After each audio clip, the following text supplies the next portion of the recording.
Good afternoon to all of you. Thank you for joining us for this weekly media briefing. To be honest, I don't have any announcement, but I'm happy to take questions.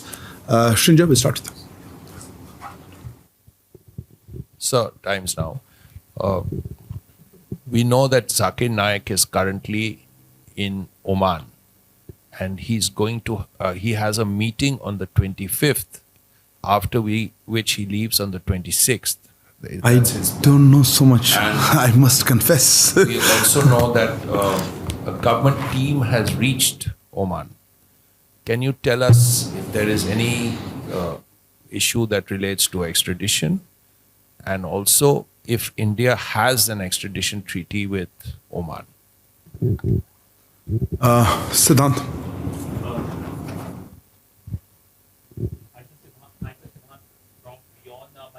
Microphone's not clean, no? Yeah, there you are. Okay, Siddhant, I think your microphone has a major.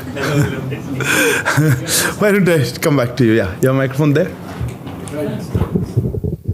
Hello. Yeah. Hi, sir. Siddhant from Beyond. My question to you is regarding these protests we have seen across the Western world specifically. How many countries India has sensitized regarding these protests, and how many countries have assured that there will not be any untoward incident in future regarding these vandalization incident we have seen? When you say how many countries we have sensitized, do you mean governments or Yes, governments. our missions or what? How many governments we have sensitized across the world regarding these protests or worry regarding these protests? Okay. Yeah, go ahead. Rishikesh from PTI. The Canadian Foreign Minister has made comment on the internal situation in Punjab, saying that she expects the situation will be normalized in Punjab very soon. So, would you like to make any... Isn't that a good thing to say? You don't want the situation normalized soon? Canadian Foreign Minister No, I'm is just commenting on our internal situation. It didn't seem like... anyway, I'll come back. Okay. So, did our Foreign Secretary or Foreign Minister spoke with US or UK counterparts on this protest in London or San Francisco? Okay. Elena? Yes, good afternoon. My first question relates to... You need to introduce yourself for record. Yes, I know you, Elena. Elena, TASS News Agency. This week, Chinese leader visited Moscow. So it's interesting if officials in New Delhi watched this visit, its outcomes, and in general, what is your assessment of these contacts, Okay. which play important role for international arena. And my second question is... Just take one, I'll come back to you. Here's something related to that. This is the meeting, Reza from Hindustan Times. This is the meeting between the Russian and Chinese leaders. In the joint statement that was issued, there is a very clear reference to the Indo-Pacific and the proposal of an alternate Asia-Pacific strategy.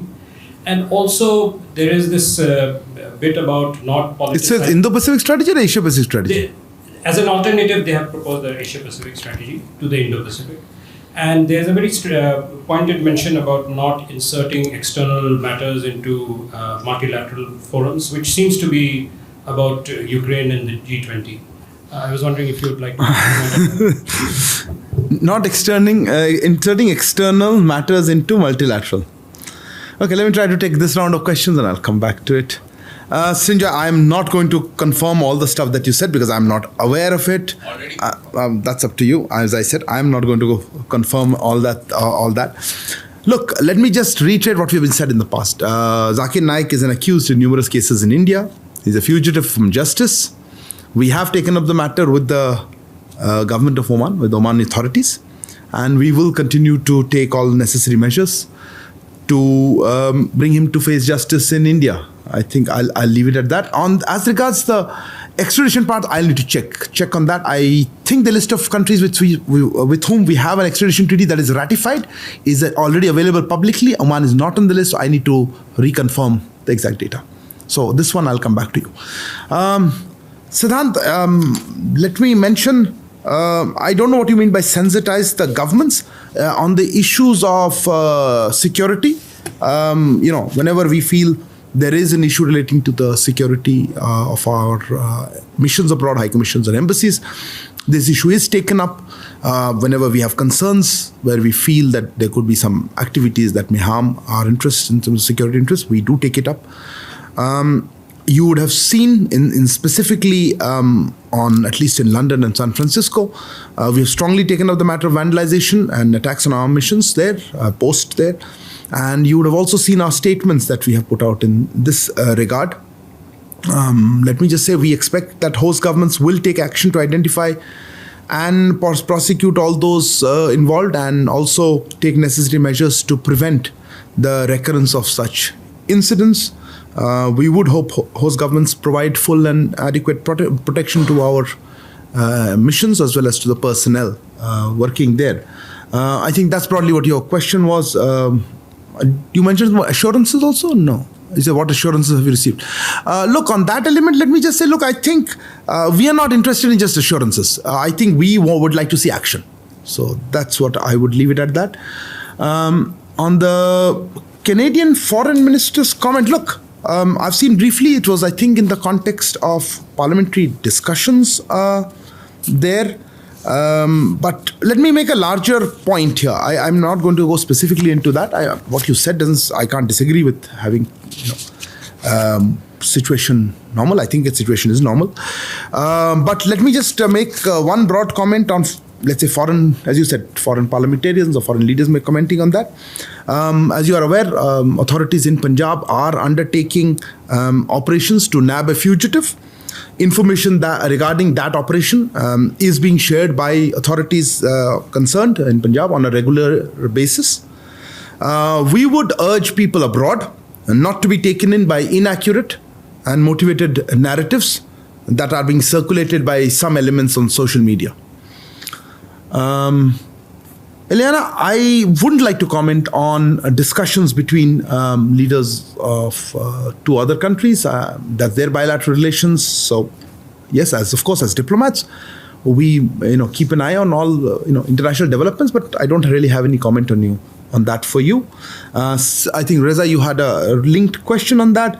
Look, again, your presumption of what they mean, that is a joint document. It wasn't drawn up in consultation with us, so I'm not going to speculate on what they meant by inserting other elements into multilateral events. We have always believed that in multilateral organizations should not bring in bilateral elements. That our position on that. I don't know what they have in mind, so I would let it be to just say that yes, we are obviously aware of this meeting, but I don't have a comment on that. Sorry? No, that's what I'm saying. I don't have a comment specifically on that. I think our position on Indo-Pacific has been clarified numerous times. I don't really think we need to do it right now. Okay, go ahead. You had a hand up. I'll come back to you. You had a second question. Come on. Yeah. Sir, it's Abhishek Jha from CNN News 18. My question is regarding a recent protest by Khalistan in Canada, in Surrey, where Indian High Commission was expected to have a function. He was supposed to have a dinner. But due to that protest... Could you just repeat that? Indian High Commission was supposed to... High Commission was supposed to attend that event. And due to this protest that was cancelled, apparently, there were police presence also, but one of the Indian was assaulted as well. One of the journalists was taken away from the spot. So have you had any conversation with the Canadian authorities? What actions they have taken, if you could share with us that? Fair enough. Yes, please. Sir, Saurabh from ANI. Sir, on MHA order, Delhi police have registered a FIR. Slowly.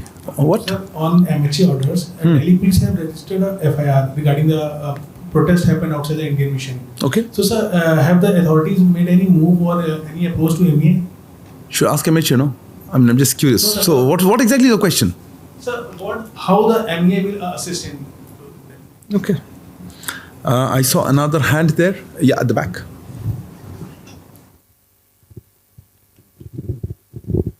So I'm Sandeep Dixit with the Tribune. A number of students, about 1,000 students in Canada, are facing deportation to India because they have submitted fake documents. The students seem to be victims of a fraud. How is the Indian government helping them? And what should be the first course of action when students find themselves in such a situation? whom do they report? Okay. And who else had a hand? Yep. And go ahead. So Sridhar from the Asian Age. So we saw two sets of developments. One is the British Secretary of State for Foreign Affairs saying yesterday that they're going to comprehensively review the security, and they were already in touch with the Indian High Commissioner there. And the other set of developments was in Delhi, where there were reports that the barricades and some special security paraphernalia around the British High Commissioner's residence at Rajaji Marg, as well as the British High Commission at Chanakpuri, were removed. The British High Commission refused to comment, saying that they don't comment on security developments. But have they taken up the matter with you? And what is your response? Thank you. Okay. Elena? Oh, sorry, I missed you. Okay, go ahead, Elena. I thought Kalol didn't want to ask. This week, it has become known that Elena, TASS News Agency. This week it has become known that British authorities will send shells to Ukraine that contain depleted uranium. What India thinks about it? Okay. And Kalol, I'll just take the last question there, I think. Not too any other questions. Kalol from The Hindu. My question is that the action that you have taken against the British UK High Commission and the High Commissioner's residence, these, had they not been noticed by the media, they would have just passed by our attention. Because we remember last time in 2013 when the Devyani Khobragade case happened, it was done in the prime time, and then the cameras were chasing, and then MEA had held a press conference at that time. This time you have not even acted against the, I'm sorry, but there's been no action against the US missions in India, despite the fact hold on. No, the reason I'm looking strange, I don't know what your question is or the statement is. Can I unload this question? Could you ask me specifically what you have in mind? Exactly. That is the action against the UK High Commission and the diplomats, High Commissioner's residence were taken quite silently. Okay. Was there an attempt by the Indian government somehow to downplay it from the very beginning? With you present? How is that possible? But go ahead. Anyway, go ahead. Is the UK you're talking about or the US you're talking about? UK. I'm talking about Okay, so first question is it the security measures, UK High Commission measures, silently? Yeah. Okay. Were you trying to downplay the initial action from the very beginning? And the second is that why haven't you really responded in kind to the San Francisco incident? Okay, fair enough. Okay, let me try to answer this very tricky set of conjectures. Okay. Look, on Abhishek, your question, we cannot comment on individual cases for security reasons. Okay. So, but let me say it is our expectation that in any country, in fact, our diplomats can perform their legitimate and normal diplomatic duties and functions, and that the host government will ensure a conducive environment for doing so. And we are having continuing conversations with Canadian authorities in this regard. So let me just limit myself to that. Your question on, whose question was it? Oh, your question, yeah. On MEA, what will it do? Look, MEA, I'm not sure what it'll do. It's a action, as you said. You have got information from MHA. That's what you mentioned. I'm not very sure. All I can say is, look, we have shared with the relevant agencies incident report on what happened outside our High Commission in London earlier this week, and now it is up to the law enforcement agencies or the relevant agencies to do what they feel they can do about it or need to do. So our role in that way is we have shared that report. If there's something further that they request or need our assistance, obviously that will be part of what we'll end up doing. But for the moment, that's all I have to share. Sandeep Dikshit, you had, right, sorry, you were sitting there. Students in Canada. Look, I am not sure of the numbers. That's a number that I am not aware of how many such cases are there in total. Some of these students have approached us, our High Commission, and we have taken up the matter with the Canadian authorities. We are also taking action against unscrupulous agents that may be involved in this. And let me emphasize that we have always supported legal mobility. Your other question was a very broad question. What should students do if they get stuck? Look, it depends on the country. I presume you're talking about Canada, then it'll have a certain rules. Most countries have a mechanism under which they have to reach out to local authorities.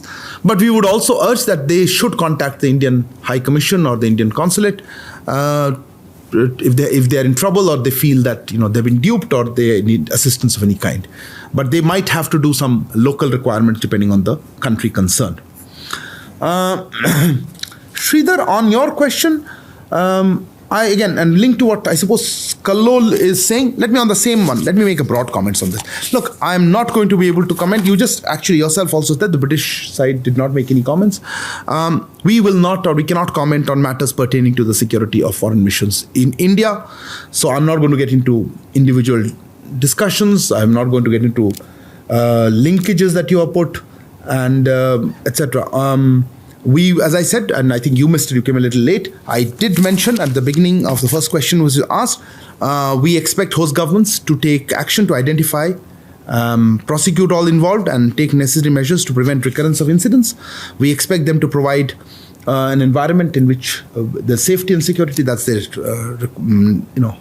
obligations under international conventions. And we emphasize that we want action rather than just assurances. So both on those questions, I would put it there. Kallol, you had some additional comment on that. Look, again, vis-a-vis one country, the other, each security situation is assessed on its own merits, and I'm certainly not going to try to link one with the other. And I don't know, silently, you guys picked it up. There's nothing silent, and it's not by MEA. Please ask the relevant agencies. I'm not going to discuss security details. Eliana, on the issue of depleted uranium, I must confess that I've just seen reports and I have no immediate comment for you at this point. I've just seen reports on something in the media. Is there no other questions? Slowly, I can't hear you. Sir, this comment, just small clarification. Sir, this comment of yours, we want action, not just assurances. Is this in the context of what the British Foreign Secretary said? No, it's the context of were assurances given by, I think it was asked by you. What assurances have been given? Okay. Thank you very much for joining today evening. Good day. Sorry, you had more question. I'm sorry, you should put up your hand a little early. Okay, I'll take the last question since you asked. Go ahead. Yes.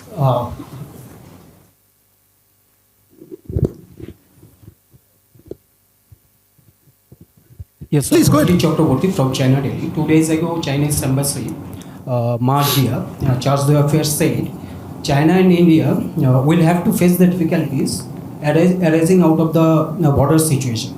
But none of the two countries want war or confrontation. It is a bilateral issue. Foreign interference will not help to solve the problem. So what is your comment about it? And I have no comment about it. Why should I comment on a foreign diplomat's comment? Is there a specific question you have? Yes, this is what? the question. I have nothing to say. They are happy. They are free to say what they want to say. Our position, if you want to know our position on the... Yes, that I'm happy to reiterate. I'm sure by now you know. Okay, we have always said that we need to take steps to have the situation on the border come back to a normalcy, and that there are diplomatic as well as military conversations going on. But we would like to see de-escalation, disengagement, and a normalization of the situation there, which would help us in improving the overall relationship. So that's been our consistent position. I have really nothing much to add to that. Okay. And the ambassador further said... Look, this is not an interview, but anyway, please ask your question. I'm putting my questions. Commenting on the growing partnership among the Quad nations, the ambassador said, we do not oppose any kind of regional or international cooperation if it is the interest of people in this. I can't understand you. Could you put the mic closer? We do not, commenting on the growing partnership among the Quad nations, the ambassador said, we do not oppose any kind of regional or international cooperation if it is the interest of people in this region, but we oppose those small circle composed for the purpose of geopolitical intentions for the containment of China. So what is your response? I have no idea what she's talking about. Who has the next? Sorry, I've done with the question. Unless you have something else. Something else? Yeah, please, go ahead. I should have closed the thing. You should have finished your question one round. Go ahead. Sir, in the wake of these attacks in San Francisco and London, and there have been attempts to desecrate temples in Australia, we are hearing that there is additional security that has been provided for Indian missions in Canberra, Sydney, and Perth and Melbourne. Could you tell us a little about it, please? Okay.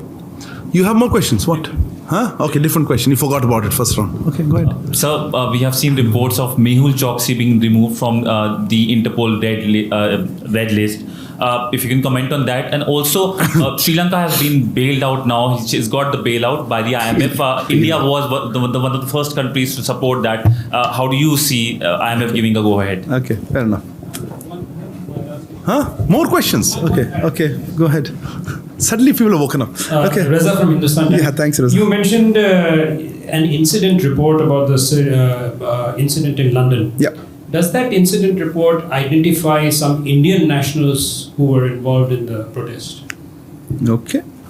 Kalol, you have something further?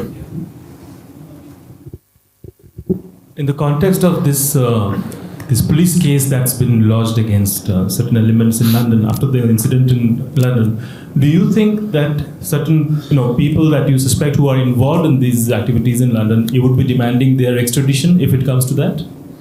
Sorry, repeat the last part again. I'm saying if you really could, police case are you talking about, or are you talking about something else? The police case in Delhi. In the context of that, would you prefer that, or would you request in future that these culprits should be handed over to India? Okay.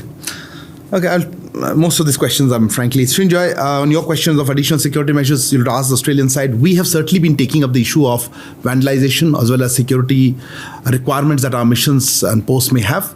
As I said, I'm not going to discuss the detailed security posture or what requirements we have. But yes, we have been talking to authorities, not just in Australia, but elsewhere. On the issue of Mehul Choksi, look, he used the word, red corner notice or something has been removed. Let me just take the larger point. Our focus is on getting economic fugitives to face justice, to come back here, face justice in India, and we will continue to make all efforts in this regard. Specific issue that you raised regarding red corner notice, otherwise, look, I would have to direct you to the concerned agency. I think they've issued a detailed press release. I really don't have anything to add to that.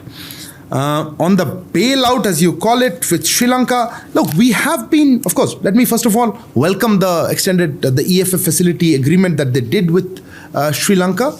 As you are aware, so we welcome this announcement. I think it's made by the IMF itself and both by the Sri Lankan government.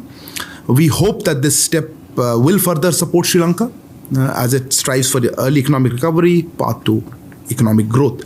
As you are aware, India was first bilateral creditor of Sri Lanka to support debt restructuring and also convey specific and credible financing assurances to the IMF. I think we did it on 16th January or middle of January, so that it cleared the way for Sri Lanka to secure this IMF program. And on a larger note, we would expect all concerned to engage in the forthcoming process of restructuring of Sri Lankan debt in the spirit of transparency and comparability of treatment for all external creditors. That will ensure that no side arrangements are made with any creditor. As regards, Reza, your query on Indian nationals in that report, look, I'm not going to divulge what was the incident report. This is now a legal matter, and in any case, a security matter. Similarly, Kallol, on that, look, we are not the police authorities. What the police or the legal process might entail is something that's speculative at this point. I'm not going to comment on that. We have shared the incident report and let the concerned authorities now take that forward. If there is any update on that or anything that involves MEA, we will certainly tell you. On the China-Delhi query, look, as I mentioned on the second part that I answered your first part, our position on Quad, I again will not repeat.